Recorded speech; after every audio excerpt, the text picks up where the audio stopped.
Well, talk about kind of your feelings coming in this fight. Like, I've read some interviews and heard some things. I feel like you kind of come in with a little chip on your shoulder, so to speak, a little anger, some emotion. Is that the case? I mean, you always have to have a little bit of that. I think that if a fighter tells you they're not doing that, it's a lie. You have to have that, like, yes, skill, and yes, keep your head, but there has to be some down and dirty in you still, you know?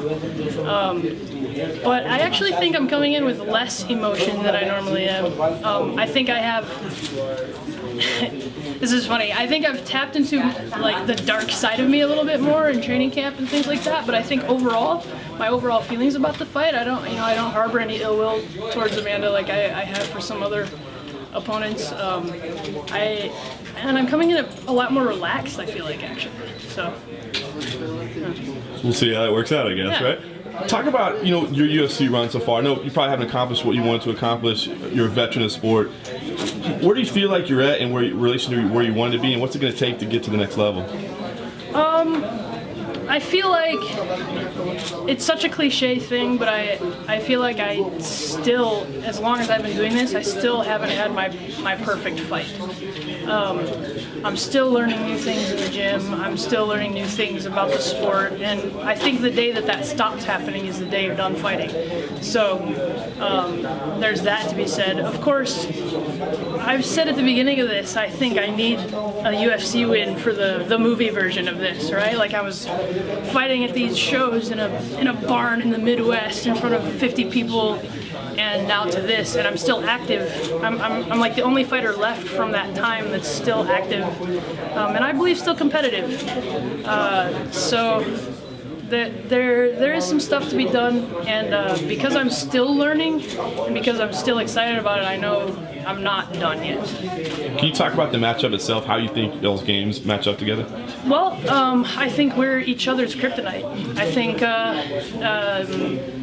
my trouble has been against aggressive brawler type strikers, and her kryptonite has been really good grapplers. So, it's just going to be a matter of who's going to execute their game.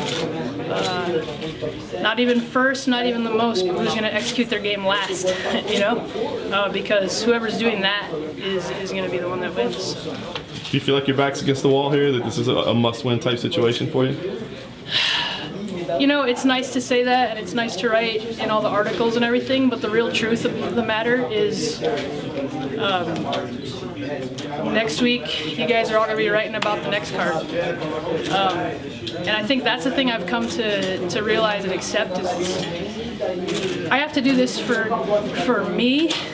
I think I went into the last fight putting so much pressure on myself because I wanted to prove there are all these doubters and what are with these fans, they don't know who I am, the history of the sport and all this stuff, but the truth is, even if I go in and do the coolest thing ever done in an MMA fight, years from now, nobody's going to remember it. So it can't be for that. That can't be the reason.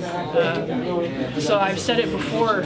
I think I've come full circle for this fight, where the reason I was fighting on the fairgrounds in those 4-H buildings is the same reason I'm fighting. I'm going to climb in the cage. How do you see this fight going? I think it's going to be action-packed, and I think I'm in a better place. I think I'm going to get the submission. I'm going to say late round 1 or early round 2 even, so we'll see how it goes.